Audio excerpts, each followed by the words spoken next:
Bismillahirrahmanirrahim. Assalamualaikum warahmatullahi wabarakatuh. Innal hamdalillah nahmaduhu wa nasta'inuhu wa nastaghfiruh wa na'udzu billahi min shururi anfusina wa min sayyiati a'malina. May yahdihillahu fala mudilla lahu wa may yudlilhu fala hadiya lahu. Asyhadu an la ilaha illallah wa asyhadu anna Muhammadan abduhu wa rasuluh la nabiyya ba'dah. Allahumma salli wa sallim wa barik wa karrim ala habibina wa syafi'ina wa qurrati a'yunina Muhammad wa ala alihi wa sahbihi wa sallim tasliman katsira. Amma ba'd, nawat at-ta'allum wa at-ta'lim wal ifada wal istifadah wan nafa' wal intifa' lillahi ta'ala. Rabbi shrah li sadri wa yassir li amri wahlul 'uqdatam min lisani yafqahu qawli. Amin ya rabbal alamin. Ikhwatal iman jemaah sekalian, alhamdulillah, mari kita senantiasa bersyukur kepada Allah Subhanahu wa taala atas segala nikmat yang Allah berikan kepada kita, terkhusus nikmat iman, nikmat Islam, nikmat kesehatan dan nikmat umur panjang, sehingga pada pagi hari ini kembali Allah berikan kita kesempatan, kemudahan untuk duduk di majelis ilmu, duduk di taman-taman surga, sehingga mendapatkan hidayah darinya, dan kita berharap hidayah ini kita bawa sampai mati nanti. Amin Allahumma amin. Ikhwatul iman jemaah sekalian, mari kita kembali merenungkan apa yang Allah firmankan dalam surat Al-Baqarah ayat ke-142 hingga nanti ayat ke-144 atau 145, di mana pada ayat-ayat ini kita akan mendapatkan kesempurnaan dari ibadah, khususnya ibadah salat kita, di mana ada syarat dari sahnya salat itu menghadap kepada kiblat, yang mana Allah tentukan kiblat itu sesuai dengan kehendaknya, dan tidak berarti kita ini dalam salat menyembah kepada Ka'bah atau menyembah kepada batu, di mana tatkala kita tidak mengetahui latar belakang atau keutuhan dari syariat ini, terkadang ada syubhat yang masuk dalam diri kita, apalagi dilontarkan oleh orang-orang yang tidak seiman dengan kita, tidak seakidah dengan kita, yang ingin memojokkan bahwasannya kamu tidak jauh beda dengan kami kalau kami menyembah kepada berhala, kalau kamu menyembah kepada batu. Kalaupun kami ini seperti berhala-berhala ini, berbentuk ini dan itu, tapi kamu hanyalah berbentuk kubus, berbentuk kotak, gitu ya. Maka dari sinilah kita akan belajar lebih dalam lagi, sebagaimana yang diterterakan atau disampaikan dalam firman-Nya, A'udzu billahi minasyaitonir rajim. Bismillahirrahmanirrahim. Sayaqulu as-sufaha'u minan nasi ma wallahum 'an qiblatihim allati kanu 'alayha. Qul lillahil masyriq wal maghrib yahdi man yasha'u ila siratin mustaqim. وَكَذَلِكَ جَعَلْنَاكُمْ أُمَّةً وَسَطًا لِتَكُونُوا شُهَدَاءَ عَلَى النَّاسِ وَيَكُونَ الرَّسُولُ عَلَيْكُمْ شَهِيدًا. وَمَا جَعَلْنَا الْقِبْلَةَ الَّتِي كُنْتَ عَلَيْهَا إِلَّا لِنَعْلَمَ مَنْ يَتَّبِعُ الرَّسُولَ مِمَّنْ ينقلب على عقبيه وإن كانت لكبيرة إلا على الذين هدى الله وما كان الله ليضيع إيمانكم إن الله بالناس لرؤوف رحيم. قد نرى تقلب وجهك في السماء فلنولينك قبلة ترضاها فول وجهك شطر المسجد الحرام وحيث ما كنتم فولوا وجوهكم شطره وإن الذين أوتوا الكتاب ليعلمون أنه الحق من ربهم وما الله بغافل عما يعملون ولئن أتيت الذين أوتوا الكتاب بكل آية ما تبعوا قبلتك وما أنت بتابع قبلتهم وما بعضهم بتابع قبلة بعض ولئن اتبعت أهواءهم من بعد ما جاءك من العلم إنك إذا لمن الظالمين صدق الله العظيم. Surat Al-Baqarah ayat 142 sampai 145. Ikhwatul iman jamaah sekalian, Nabi SAW tatkala di Makkah, tatkala beliau sholat menghadapkan kiblatnya, wajahnya ini kepada Baitul Maqdis. Baitul Maqdis itu kalau sekarang ya dari dulu di Masjidil Aqsa. Banyak hikmah di balik itu karena memang Ka'bah pada saat itu banyak sekali berhala yang ada di sana, termasuk dijadikan oleh orang-orang musyrik pada saat itu sebagai kiblat mereka, sebagai pusat peribadatan mereka. Dan Nabi SAW dalam ibadahnya diperintahkan dalam arahannya menghadap kepada Baitul Maqdis. Begitu juga para orang ahli kitab dari orang-orang Yahudi ketika di Madinah khususnya, mereka juga menghadapkan wajahnya dalam beribadah ke Baitul Maqdis. Kemudian mereka mulai nyinyir, kalau bahasa sekarang itu nyinyir gitu ya. Kata mereka, bagaimana itu Muhammad?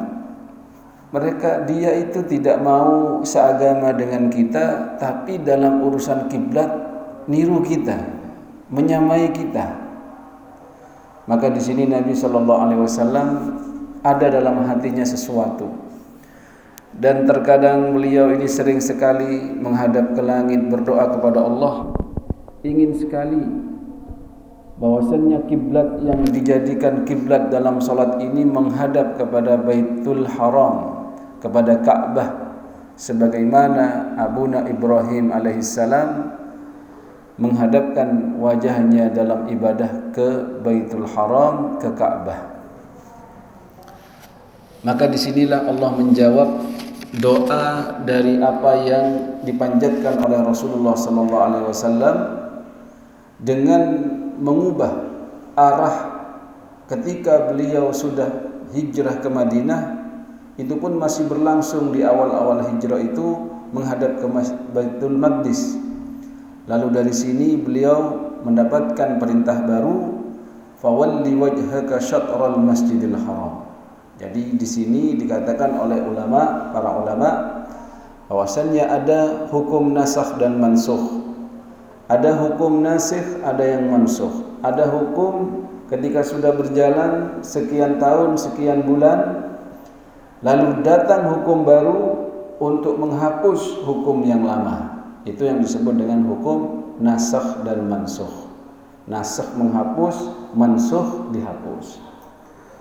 Dan ini hukum pertama nasakh mansukh dalam Islam, yaitu dalam tawajjuh ilal Ka'bah dalam sholat, yaitu menghadapkan diri kita, wajah kita ke kiblat yang awalnya dari Baitul Maqdis menuju kepada Baitul Haram.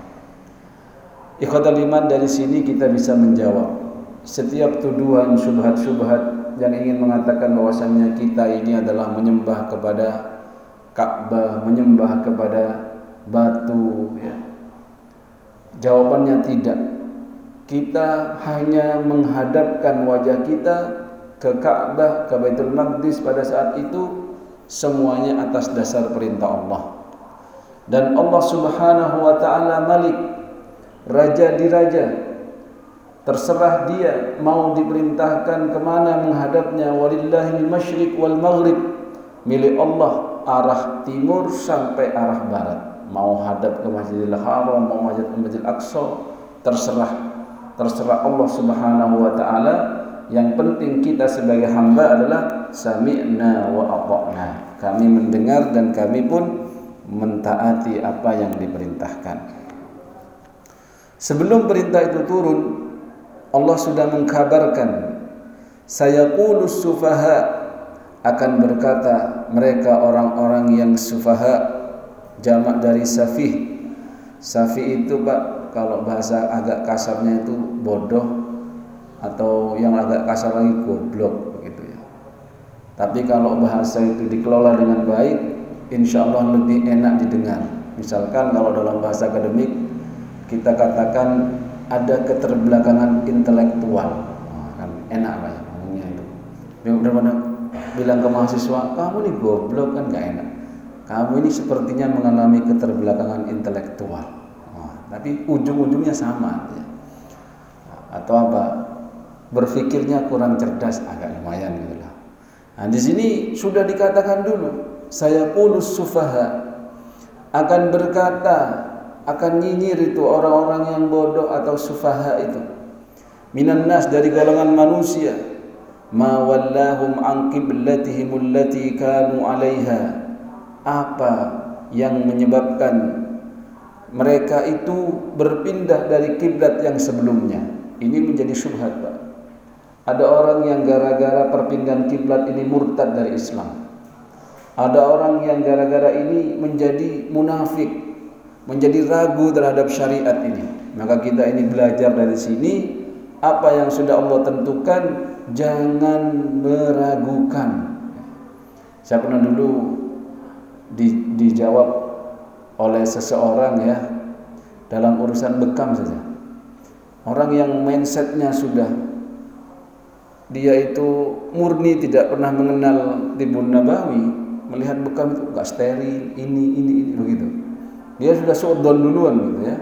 Apa itu? Padahal itu diperintahkan dan dianjurkan oleh Rasulullah. Begitu juga syariat yang lain. Jangan sampai kita mudah meragukan syariat Islam tanpa kita belajar, tanpa kita mendalami dari mana, kemudian bagaimana memahaminya, terus sumbernya seperti apa, kemudian memahaminya seperti apa. Hanya karena kita terbatas pengetahuannya, lalu kita mudah memvonis ya. Apa itu syariat Islam itu? Itu tidak sesuai dengan hak asasi manusia. Nah, begitulah bahasa-bahasa sumbang itu begitu Pak. Termasuk yang berusaha disebarluaskan oleh orang-orang yang tidak suka terhadap Islam. Disebarluaskanlah berita-berita yang membuat kita ragu. Termasuk dalam urusan perpindahan kiblat ini, tuh orang Islam sudah mulai bingung dengan agamanya. Dulu menghadap ke Baitul Maqdis, sekarang ke Baitul Haram. Nah, maka Allah sebelum adanya perintah itu sudah memberikan awalan, sudah memberitakan kepada Nabi nanti mereka akan memperbincangkan masalah ini, akan mengolok-olok seperti ini dan itu ya. Maka katakan, jawab kepada mereka itu, kalau mereka memang nantinya seperti itu dan Allah Maha tahu apa yang akan terjadi, qul, katakan Muhammad, lillahil masyriq wal maghrib, milik Allah arah timur dan juga arah barat. Sebelah timur dan sebelah barat semuanya milik Allah. Terserah Allah mau diperintahkan kita menghadap kemana saja. Berbeda dengan mereka, tidaklah seperti kita. Yahdi, dialah Allah memberikan hidayah may yasha, terhadap orang yang dia kehendaki, ila siratin mustaqim, ke jalan yang lurus. Maka kita meminta kepada Allah ihdinas siratal mustaqim dalam salat kita. Wa kadzalika ja'alnakum ummatan wasatan litakunu syuhada 'alan nas. Dan kami menjadikan kalian ini umat yang wasat. Umat wasat ini khatul iman, kita nantinya akan bisa menjadi saksi, litakunu syuhada 'alan nas, bahkan menjadi saksi terhadap para utusan, wa yakunar rasulu 'alaikum syahida. Nanti umat ini yang menyaksikan bahwasannya nabi-nabi sebelumnya telah menyampaikan risalah. Begitu ya Rasul kita ini menjadi saksi.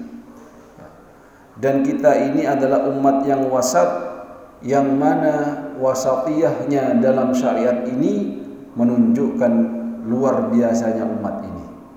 Bagaimana kita memahami umat wasatiyah? Dalam syariat kita itu semuanya ini kita akan dapatkan karakteristiknya itu adalah wasatiyah. Di antaranya kita dilarang untuk mendekati zina, contoh dalam urusan pernikahan. Kita dilarang untuk mendekati zina, namun di sisi lain kita diperintahkan untuk cepat-cepat menikah. Jadi ini kan pas gitu ya. Beda kalau ada syariat tidak boleh nikah, ada Pak? Ada Pak. Tokoh agama tertentu tidak boleh nikah. Kalau ustadz tidak boleh nikah, pensiun dini. Kalau nikah bagi seorang muslim itu adalah sunnah, hukum asalnya an-nikahu sunnati faman raghiba an sunnati falaysa minni. Nikah adalah sunnahku. Barang siapa orang yang benci terhadap sunnahku maka bukan dari golonganku. Karena ada waktu itu seorang rahib, ya, 3 orang rahib datang kepada Nabi menyampaikan kalau saya ini selalu mendekatkan diri kepada Allah dengan tidak mendekati wanita. Satunya tidak mau makan, puasa terus. Satunya tidak mau tidur, semalaman dia ibadah terus. Lalu Nabi apa? Menyampaikan, aku adalah orang yang bertakwa di antara kalian. Aku pun mendekati menikah dengan wanita. Aku pun tidur di malam hari, tapi sepertiga malam Nabi bangun. Begitu juga beliau juga berpuasa, kadang juga tidak puasa.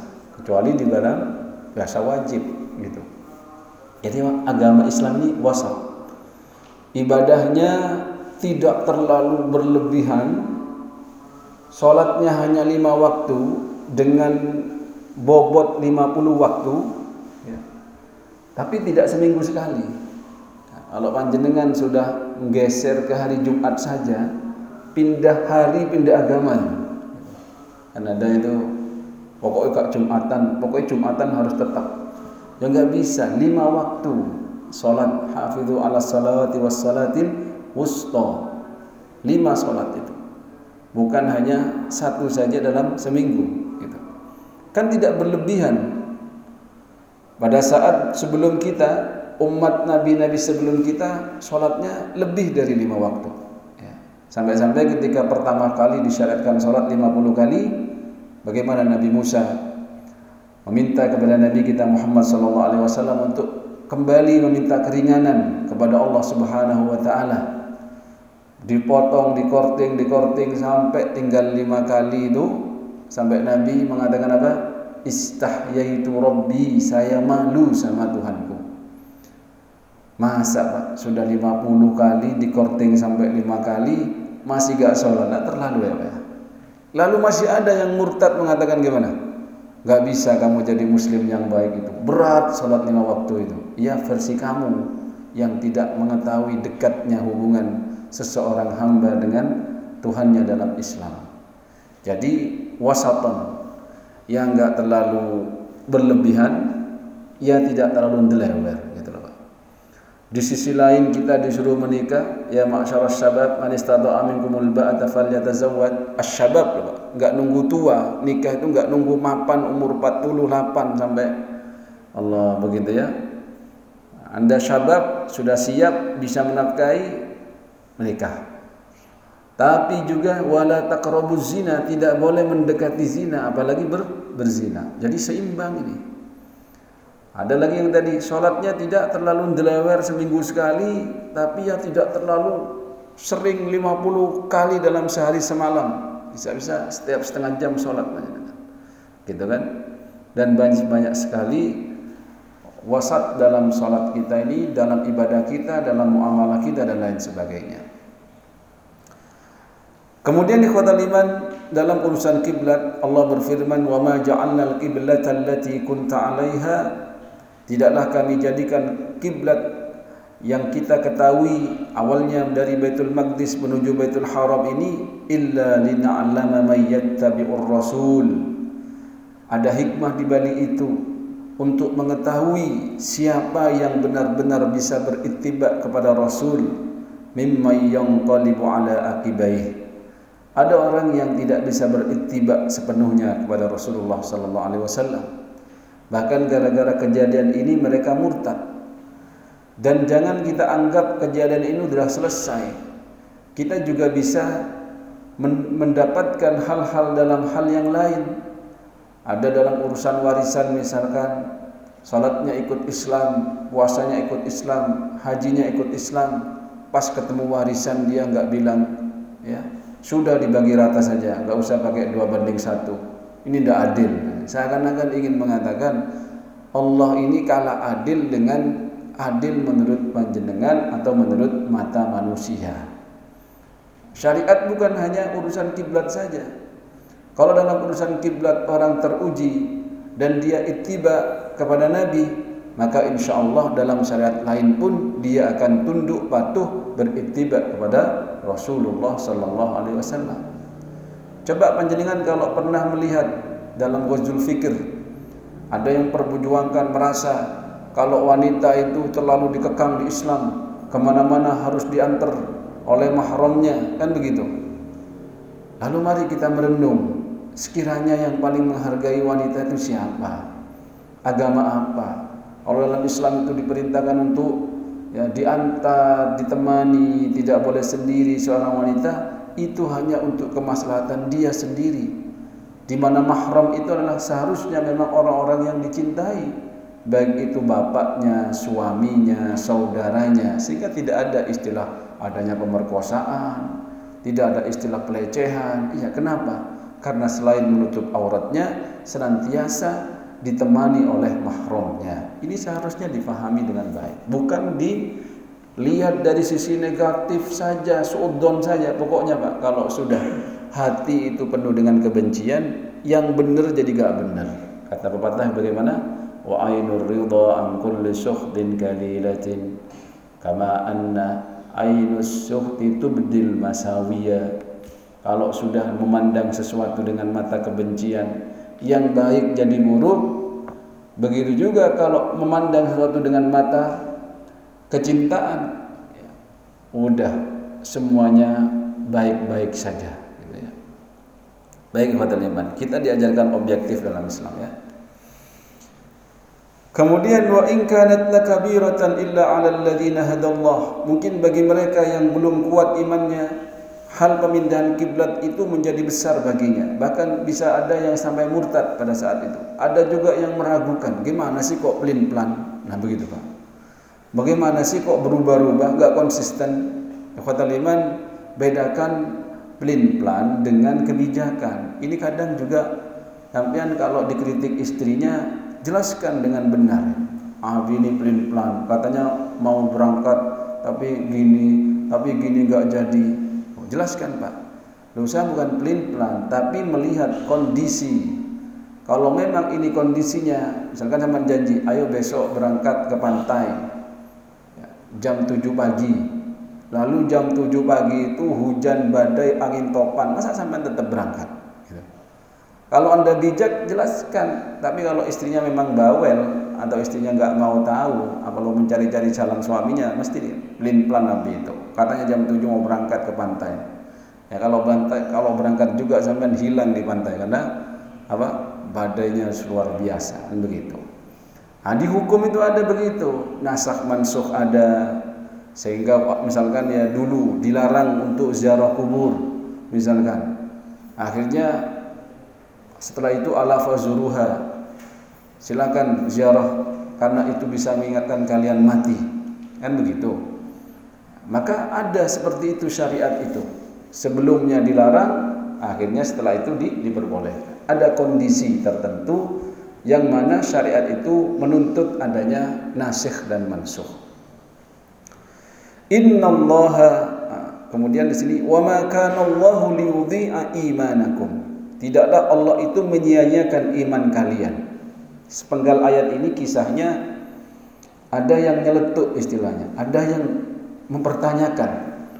Loh, kalau sekarang ini baru ada permindahan dari Baitul Maqdis ke Baitul Haram, terus gimana sholat kita selama berbulan-bulan yang dulunya sebelum ke Madinah kita menghadap ke Baitul Maqdis, lalu di Madinah pun kita ada masa yang kita sholatnya menghadap ke Baitul Maqdis, sia-sia dong kita. Akhirnya dijawab oleh Allah di sini, wa ma kana Allah, dan tidaklah Allah liyudhi'a imanakum, menyia-nyiakan iman kalian. Apa yang sudah diperintahkan ketika kita lakukan itu sami'na wa ata'na, maka Allah yang kasih pahalanya. Kan juga perintah Allah kita menghadap Baitul Maqdis. Begitu juga menghadap ke Baitul Haram juga perintah Allah gitu.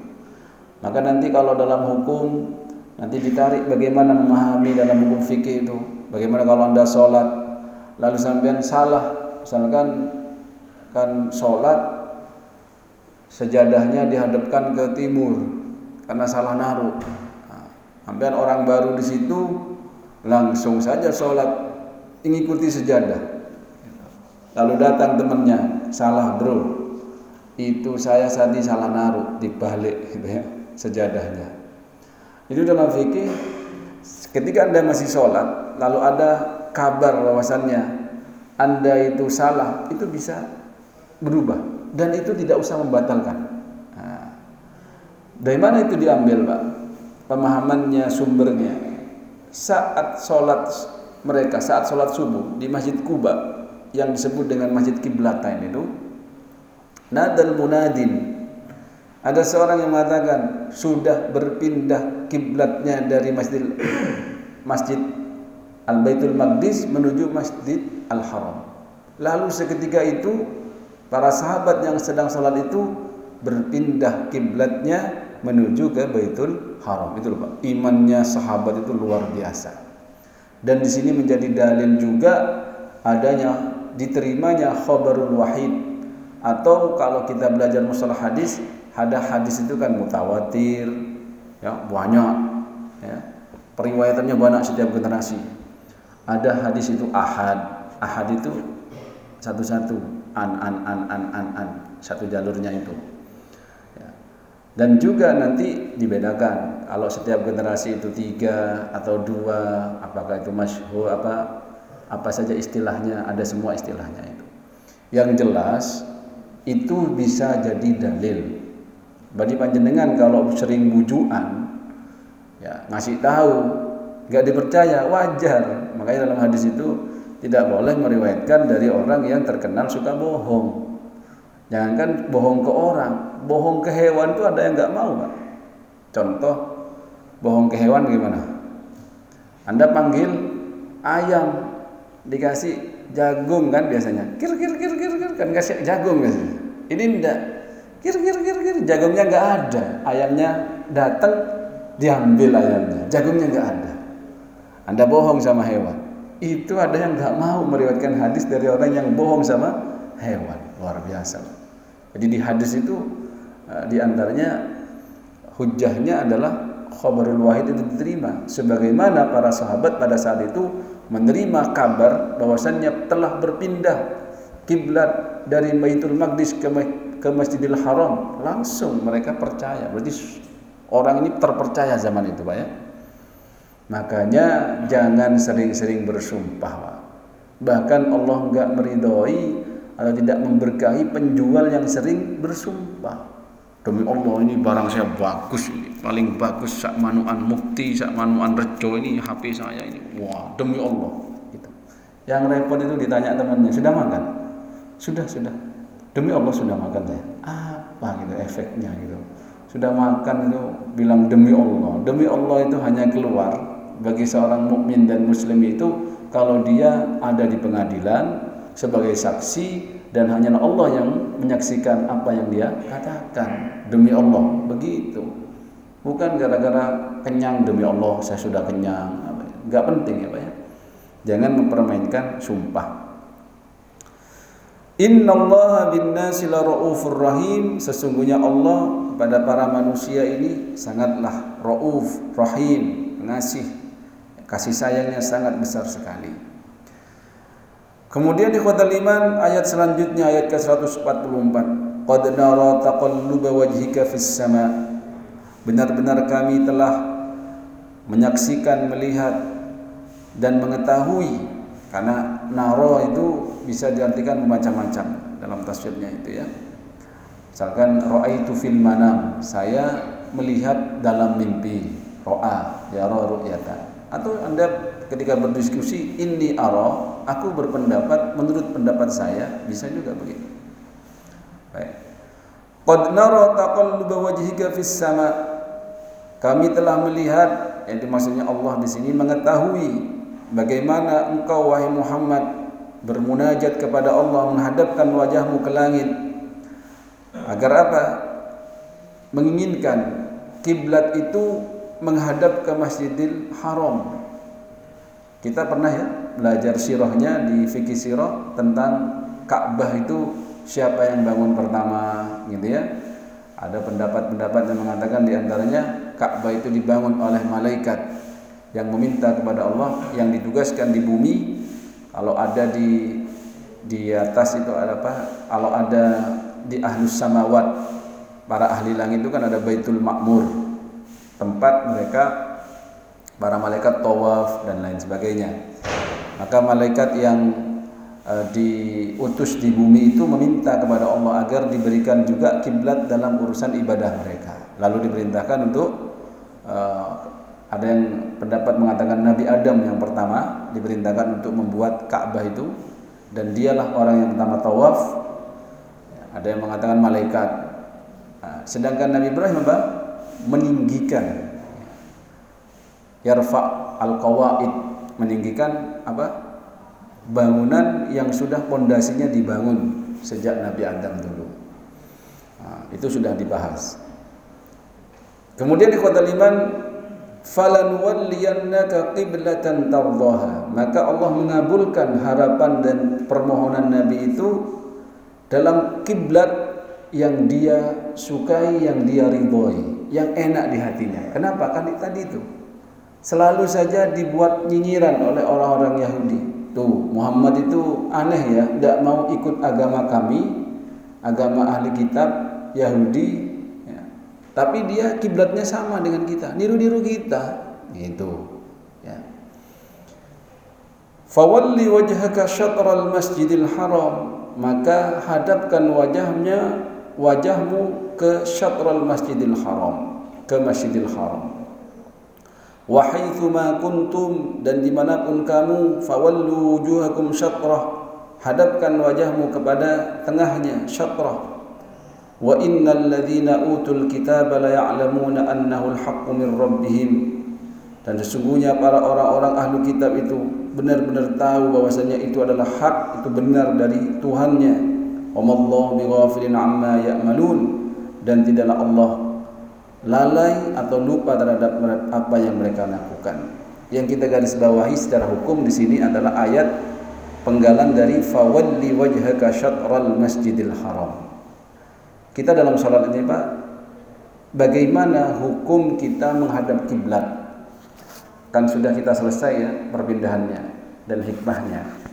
Sekarang hukum kita menghadapkan wajah kita ke dalam ke kiblat itu, apakah harus mengena kepada ainul kiblah atau tengahnya kiblat, dalam artian di sini adalah Ka'bah, atau cukup menghadapkan wajah kita ini ke Masjidil Haram? Nah, di sini ada pendapat-pendapat yang berbeda-beda. Setidaknya ada 3 atau 4 pendapat ya. Pendapat yang pertama adalah fawalli wajhaka syatral masjidil haram. Maksud dari perintah ini adalah kita wajib menghadapkan wajah kita ke Ka'bah, ke Ka'bah, ya, bukan ke yang lain, dan harus pas ainul Ka'bah. Jadi kalau Ka'bah itu lebar kali panjangnya berapa, ya di situ udah kita harus fokus ke situ. Maka menjadi mukjizat Nabi, Pak, ketika masjid yang dibangun di Son'a itu ada di Yaman, di ibu kotanya Yaman, itu Nabi itu ketika diminta arahannya itu ada perintah kepada orang-orang Son'a itu, hadapkan masjid itu ke gunung ini. Akhirnya itu ketemunya, Pak, diteliti dengan apa? Satelit itu ternyata lurus dengan Ka'bah. Padahal Nabi nggak pernah ke sana. Gitu. Nabi nggak pernah penelitian ke sana. Itu menunjukkan mukjizat yang Allah berikan kepada beliau terkhusus dalam urusan ini. Ya. Maka kita percayalah kepada Nabi itu. Jangan kita menyaksikan. Bentuk menyaksikan itu banyak, ya. Bisa jadi meragukan, bisa jadi kita itu kurang yakin, gitu ya. Maka pendapat pertama apa? Adalah maksud dari fawalli wajhaka syatral masjidil haram. Ada yang maknanya syatr itu tengah, atau ada yang memaknain jihah itu arah Masjidil Haram. Maksudnya di situ adalah Ka'bah, ainul Ka'bah. Namun ada juga yang berpendapat dari para ulama ini, masjid yang dimaksud dengan fawalli wajhaka syatral masjidil haram itu adalah Masjidil Haram. Semua di situ yang masuk kategori Masjidil Haram, yaitu yang dimasukkan dengan ayah. Lebih luas lagi pendapat yang ketiga, di mana pendapat yang ketiga ini mengatakan maksud dari fawalli wajhaka syatral masjidil haram itu adalah Makkah al-Mukarramah. Makkah itu lebih luas lagi, Pak, ya. Dan yang keempat, lebih luas lagi, bahwasannya menurut pendapat mereka ini maksud dari itu adalah al-haram kullahu, yaitu Makkah, semua yang masuk pada batasan al-haram maka cukup sholat itu menghadap ke sana. Kalau kita berada di sekitaran Ka'bah, maka ijma, dalam artian sepakat, wajib kita menghadapkan wajah kita ke kiblat, ke Ka'bah itu tadi. Maka panjenengan nanti kalau diberikan kesempatan oleh Allah, entah itu umroh atau haji, usahakan ambil posisi sholat itu yang bisa melihat Ka'bah. Karena panjenengan kalau ambil posisi yang agak ke belakang, ke tembok itu, Anda tidak akan bisa melihat Ka'bah. Berarti semasa bisa di ground bawah yang bisa melihat Ka'bah, cari yang bisa melihat Ka'bah. Karena melihat kepada Ka'bah itu juga keutamaan dan ibadah.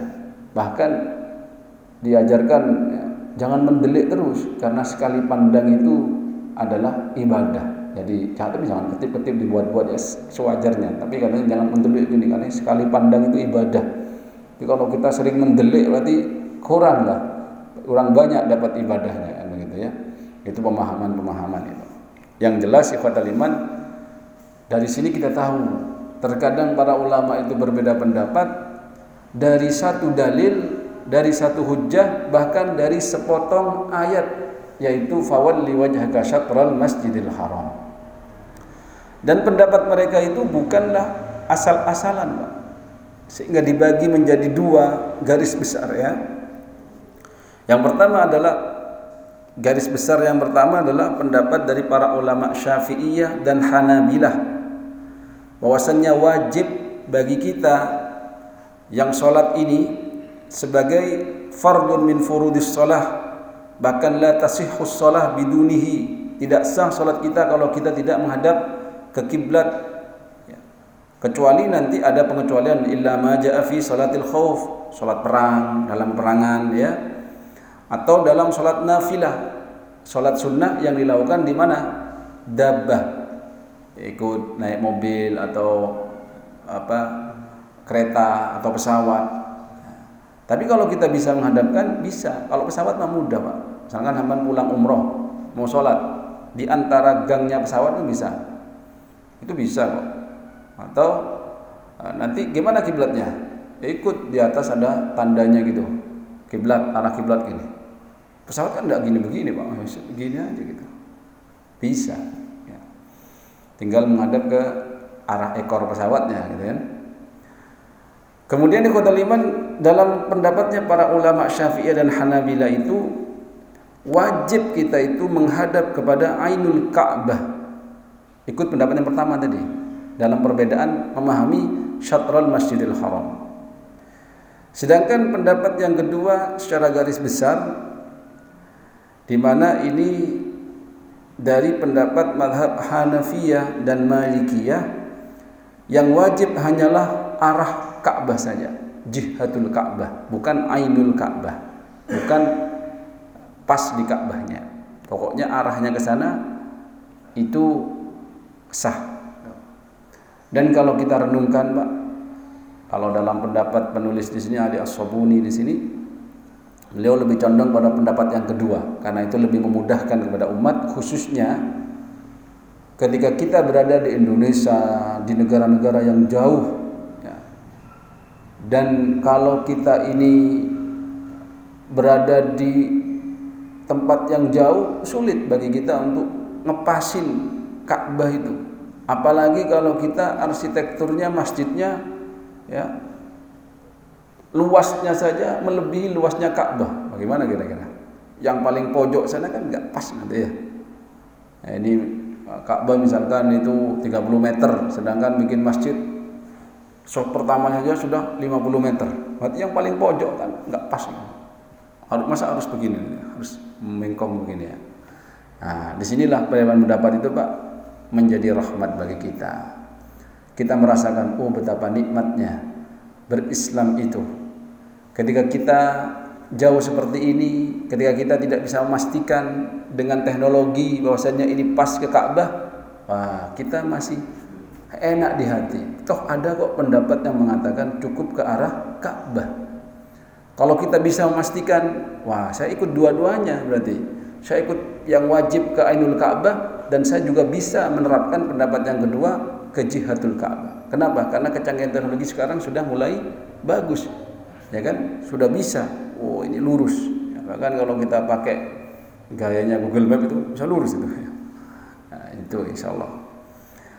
Jadi jangan terlalu diperdebatkan, jangan terlalu kita contoh-contohan di sini, ya, karena semua yang berpendapat para ulama ini berserta dengan hujjah dan dalil. Begitulah Islam, Pak. Orang yang luas ilmunya, luas wawasannya, kemudian luas hatinya, insya Allah nggak mudah tersulut perpecahan, persengketaan, apalagi hanya dalam urusan pemahaman syariat, dalam urusan perbedaan far'iyah, cabang, atau bahkan perbedaan yang sah atau tidak sahnya sholat itu. Kenapa? Karena sama-sama memiliki dalil dan hujjah. Akhirnya nanti ujung-ujungnya kita sepakat untuk tidak sepakat dengan dalil yang mufakat. Enak kan?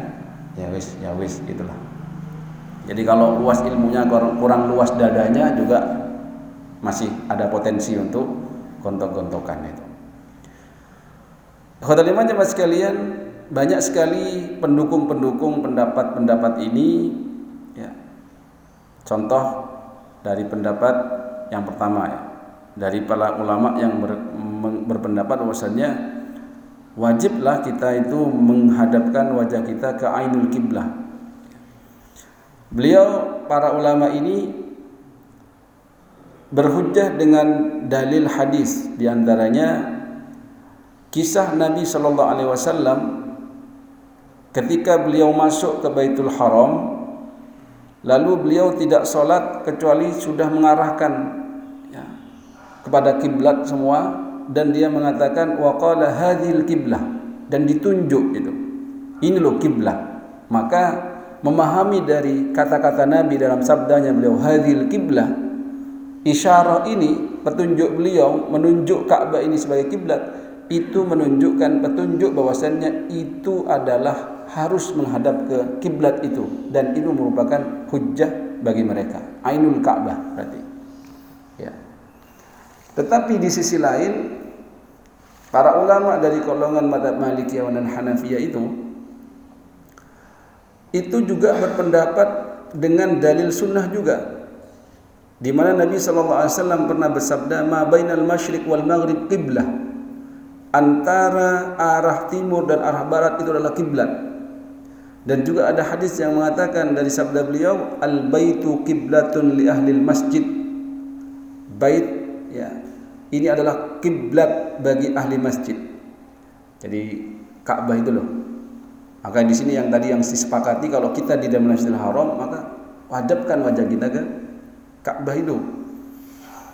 Wal masjidu qiblatun li ahlil haram, dan masjid ini menjadi kiblat bagi orang-orang yang bermukim di haram.